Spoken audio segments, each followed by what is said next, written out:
Welcome to our interview series, We Choose to Thrive, brought to you by Becky Norwood of The Woman I Love. We bring you stories of survivors who have chosen to heal, to thrive. If you are an abuse survivor and are starting or continuing your healing journey, these stories will provide hope, inspiration, and a knowingness that you are not alone. Join us in today's interview. Welcome to We Choose to Thrive. So pleased to have you. Would you please introduce yourself and give us just a smidge of a background of where you were and where you are today? Well, that's hard to get in a smidge, but yes, absolutely. I'm thrilled to be a part of this because I think it's so in line with my message of all these years of that we have to share a story, not just to help other people heal, but the first step is to get that story out of our physical bodies and actually be able to see it external from us and then understand it better and then choose what to do with it. And I, like you, choose to share it with a wider audience so they can use the story to best suit their healing. So most people call me Cheryl-Ann Webster. Others call me the boob lady, especially my younger audience. But I think that's because I'm best known for the Beautiful Women Project, being an artist first and a speaker and facilitator second, using my art as a backdrop, almost like you're writing a book, but instead of picking up the book, you're going to see my art on screen, on stage, or in an exhibit, and start to explore who and what is shaping your life. And that's been my mission all the way along, is to visually represent some of the things that impact us and sadly hold us back, but also things that help us celebrate who we are a little bit more as well. That's beautiful. So what got you started on this path? I think it was because as a little girl, I was silenced and I was living in a house that wasn't safe. I experienced abuse of various kinds. And of course, as with many children, we don't know that that's not the norm. I was actually a vocal child and tried to tell people, not necessarily report what was happening, but talk about what was happening as if it's normal. And obviously that was silenced pretty fast. But I had a lot to say, and of course I had a lot of emotions to express, but I wasn't a naughty child, so I didn't lash out in the way that may have got me better attention. Instead, I started just to doodle with pen and paper. We didn't really have art supplies at home, but there was always scraps of paper and pens and pencils around, and of course at school it's a sort of mecca for stationery, so I didn't exactly write essays, but I did do a lot of self-expression on that lined paper. And so that was the beginning of it all. And what I discovered is people didn't necessarily know what I was trying to say. They didn't see it as a bonus. I got told off a lot for doodling on everything. But I felt better.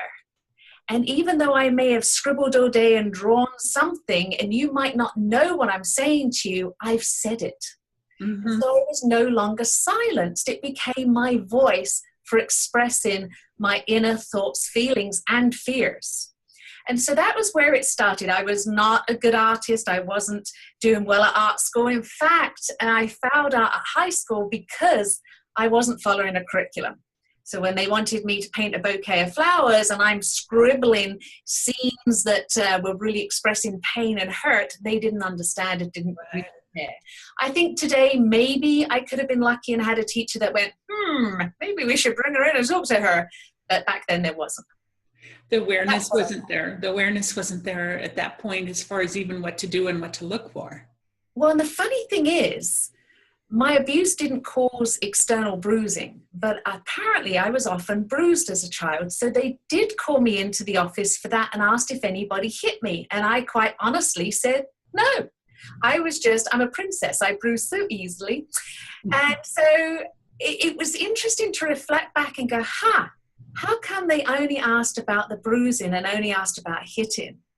Because somehow that told me hitting's bad and so people shouldn't hit you. But if they'd have said, is anybody touching you? Is this happening? Are you being treated well at home? Maybe I'd have said, well, no. But that kind of awareness wasn't there. And being raised in England, it was extremely shunned. I mean, you didn't talk about it with friends, family, or anybody. No, you don't. I know for many of us that, for myself, I'm 60 years old and I'm just now speaking up. And it's because of our backgrounds and our situations, and we don't understand, at least for many years, I didn't even know there was this kind of support that's available to us. So, And I didn't know until I came to Canada. Yeah, it's amazing. And it was only then, I'm suddenly in this wonderful, stable, loving relationship. And instead of being, woohoo, life is great, I crashed like a lead balloon. Mm. And it was only then did I realize that something's going on. Now, for a while, it was very confusing to feel safe and comfortable and happy and then break down. But it's because I finally could. And you felt safe enough to do that. You felt safe. Yeah. And it was interesting because I didn't stop creating the art then.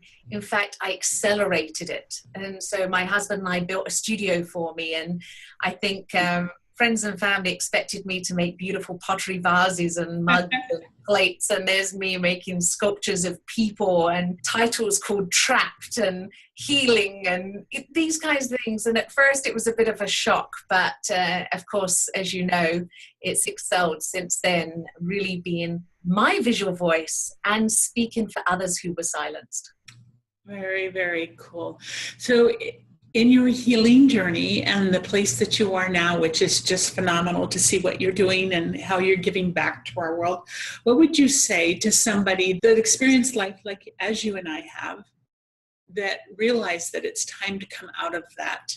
What would you say to them, and what would you encourage them to do? I would strongly say sharing is one option.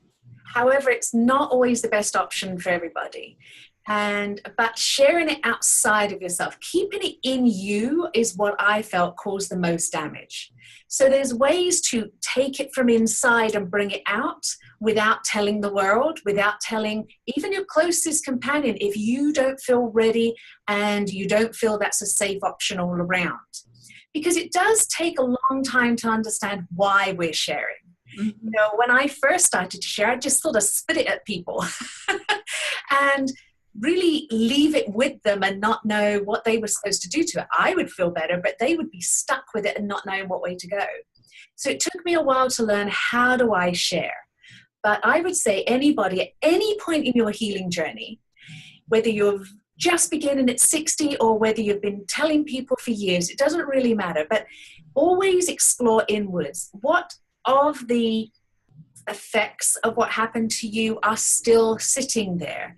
And I don't believe they necessarily fade completely ever, but whatever is there, how is it impacting and shaping your life? Either in a good way because it's made you stronger and vocal like I am, or in a bad way that it's holding you back from other things like a passionate relationship or whatever it may be for you. Or feeling happy.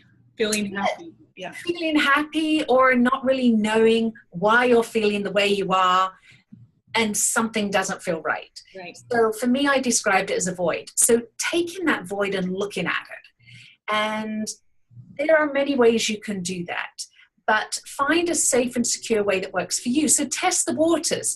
Try whether it's writing a journal, whether it's speaking to a professional, whether it's taking a dance class, whether it's sitting in a silent retreat because you've been so vocal about other things and various for other reasons to hide things. Like, explore for you and start small. Take a piece out, look at it, understand your own comfort zone with it, and put it back if you need to. If you're not ready to release it, break it up, take it apart. And of course, because of my background, I always recommend people try it through the arts. And that doesn't mean you have to be able to paint or draw. I can't draw a stick figure. I can't draw a stick figure either. It's not important. What it is there are so many emotions and experiences that we don't have words for. That's right. And for so many of us, the journey of this started when we were quite a bit younger. And so the words we would apply to our experience today are not the words or feelings and experiences we had back then. So how do you have a vocabulary that says, this is what happened, this is how I feel now? So when we don't have that broad vocabulary to express it, we do have an unlimited number of colors, textures, and shapes and materials in our world, whether it's gathering together scrap paper, whether it's putting paint on a canvas, whether it's taking a bottle and safely breaking it and putting the shards back together with glue. There are so many ways. And just in the act of moving your hands and allowing your heart and soul to express, you will find that there is a vocabulary for every emotion and experience you felt, continue to feel, and will continue to experience as they morph into something else. That's beautiful. I so appreciate the way you've expressed this. As you say, there is no one way to heal. There will always be trigger points in our lives, the things that come up that kind of bring those memories forward, irregardless of the amount of things that we've done to try and rise above it.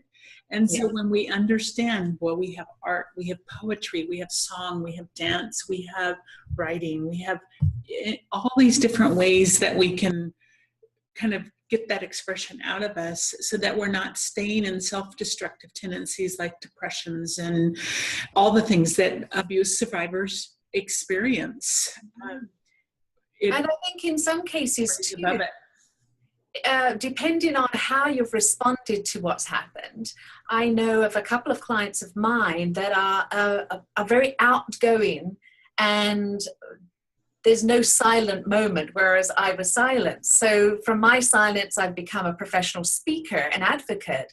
For others who may have acted out, may have just filled the air with themselves to sort of work as a barrier and a healing mechanism and coping mechanism, then it may mean that you take a silent retreat somewhere you feel safe. It may be that bringing back into quiet to discover what else is there to uncover. There's such a spectrum. Primarily, though, feeling safe, whether you're exploring on your own or with a professional or with a loved one, feeling safe, and your body will tell you that. Your mind may say, okay, well, I found this professional and so recommended them, so they must be good. You don't feel right in there. And I don't mean safe in the way of, is this an abuser? No. I just mean safe in a way as, am I ready to explore this essence? Am I ready to explore it in this way with this person at this particular time? And if your body says to any of that, step away and try something else. Pay attention. Pay attention. Yeah, very good. You are such an inspiration. I so appreciate it. Could you share what your website is and how anybody would get a hold of you?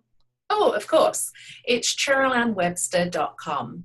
So that's Cheryl-AnnWebster.com. How I can be of assistance if you feel that I may be somebody who can help you is that there's a variety of things I do. Obviously, my artwork is a visual cue. So there's triggers that are good and triggers that are not good. And sometimes those triggers change. My artwork acts as a trigger for both. Do you need to be spurred on to look at this? Is this going to be a comfort to you? So bear in mind that when you go to the website, you will see nudity of clay sculptures, but they're all family friendly. And from there, you can obviously bring me in as a facilitator to your group of professionals or clients. And I also do creative coaching online or in person with people to help them start to visually express their journey in a safe environment. Absolutely beautiful. Thank you so much for choosing to be a part of our We Choose to Thrive series. Well, thank you for doing this. You are one brave lady, and I'm just going to end on that one because I know there's not enough times where we turn this back on you.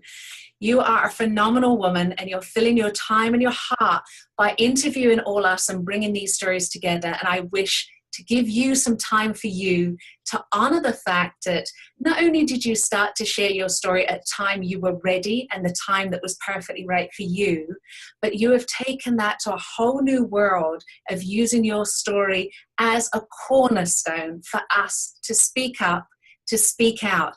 And I know in doing this already, even if you stop today, you have changed people's minds, their opinions, and their understanding of what abuse is and how it can impact somebody on a lifetime basis. So thank you so much for what you're doing. Thank you. Helping me thrive. You know, every woman I speak to, I learn a little bit more about myself. that has been amazing. And I am so blessed and really cherish the interviews that I've had because of what a beautiful spirit that is out there. And I know that if it can help one person, we want it to help many.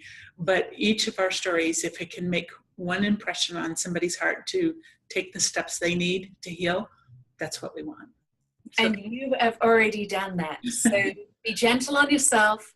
Always see the ray of sunshine, because you're going to hear a lot of hardship.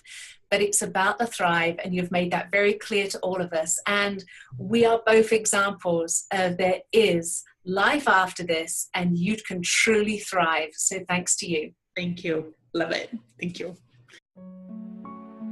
This story was brought to you by The Woman I Love at www.thewomanilove.com. If you are starting down the path to healing, no matter what stage, our united message is that you are not alone. We do not want to live with a victim mentality. We choose to thrive, and as such, we are joining hands to spread the message that you too can heal and thrive. Will you join us as a force of change we need in our world? Only by healing, growing strong, and uniting can we create the awareness of this terrible epidemic that is plaguing our world. We heal in many different ways. There is no one right way to heal, but the right thing to do is to heal. Heal for yourself, for your families, and for our world. Will you join us in this We Choose to Thrive revolution? Reach out to us at www.thewomanilove.com. Also, check out the incredible resources at www.rainn.org. And if you are actively facing abuse in this moment, do not delay. Seek out help in your local community immediately. Here is to your wellness, healing, and thriving.